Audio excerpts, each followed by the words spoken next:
Today we'll talk about how can you fix this problem on your Clover app. So all you have to do, so you just click here on settings, click on it here.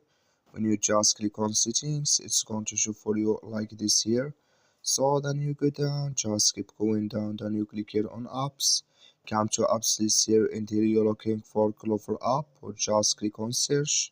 Then here at Clover app, it's going to show for you like this, click on it.